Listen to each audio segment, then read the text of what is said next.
Bears, and for my book report, I did it on a book called Fever, 1793, written by Laurie Halse Anderson.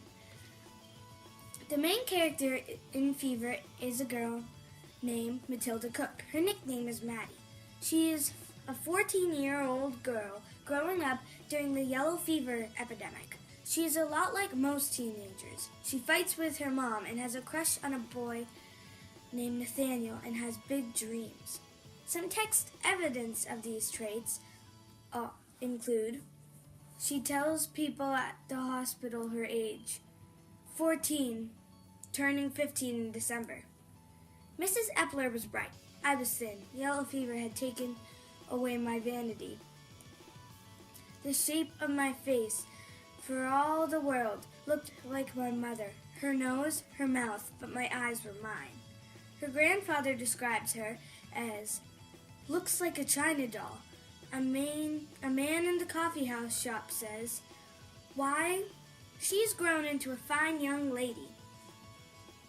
Maddie tells us, "I was big enough to be ordered around like an unpaid servant, big enough for Mother to glabber about finding me a husband." She hated to be called Little Maddie. She says, "I was a daughter of liberty, a real American girl. No one would call me Little Maddie. They would call me Ma'am." She is smart. In a text she says, "Mother called me to help figure and exchange the money of all kinds. Taking care of the accounts was one territory that Mother conceded to me." Maddie's inner thoughts and feelings are shared a lot when she thinks about her dreams. Crush on Nathaniel, and while she is afraid. In the text she said, "I had plenty of ideas about running the coffee house shop, all different from Mother's. We could offer proper meals, expand, sell paintings and combs and fripperies from France." She is brave and strong. Having to see her grandfather die, she and her mom getting sick. In the text, she thinks, "It could be worse. I thought, we're alive. The house is still standing. Mother and Eliza must be safe somewhere." I had to believe that.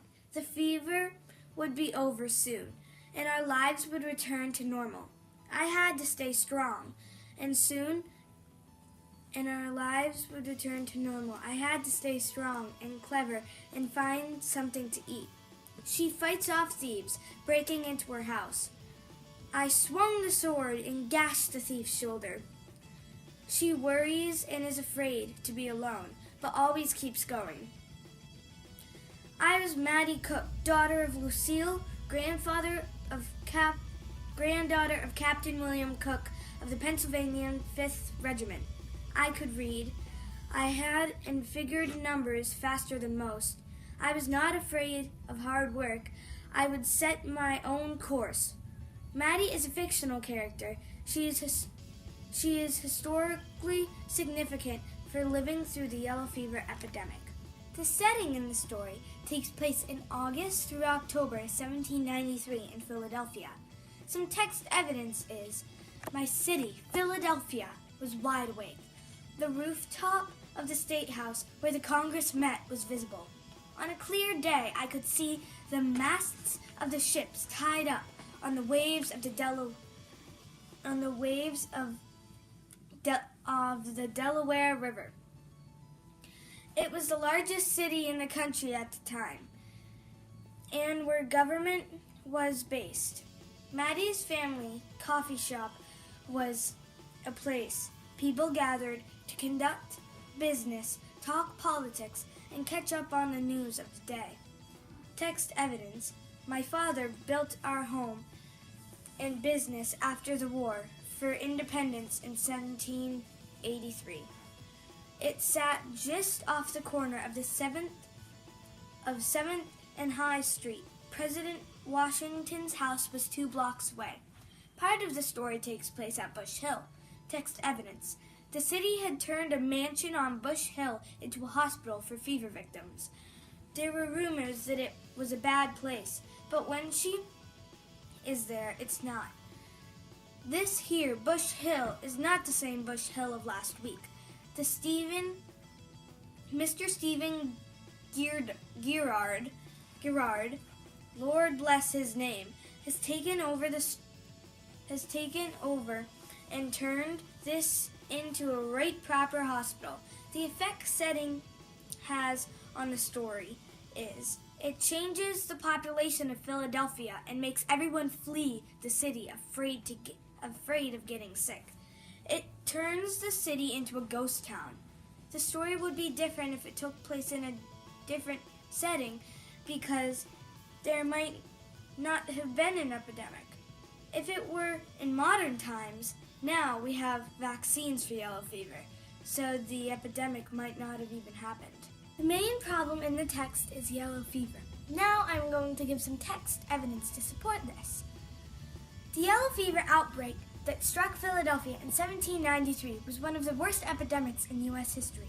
In 3 months, it killed nearly 5,000 people, 10% of the city's population. Thousands of people fled to escape the disease.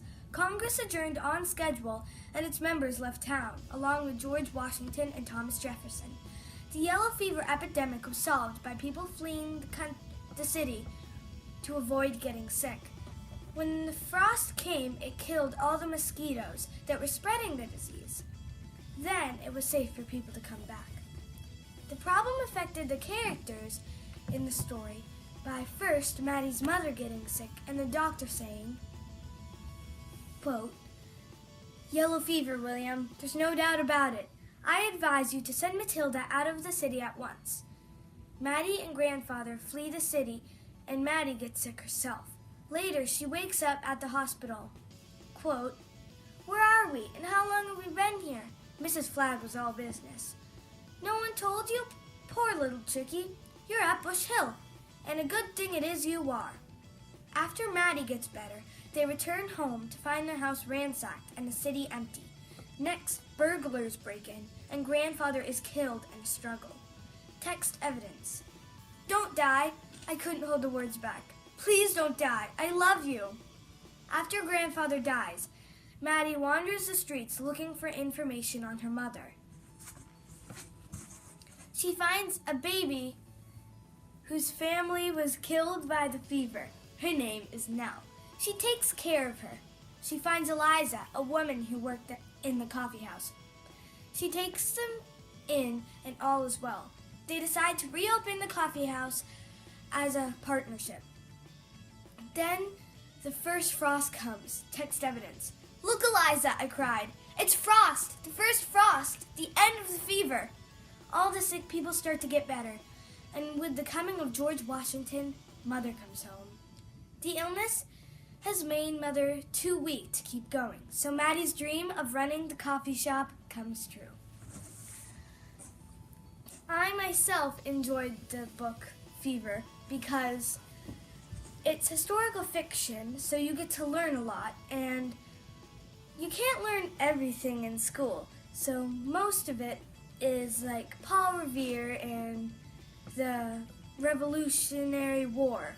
But when reading these types of books, you get to learn the little things.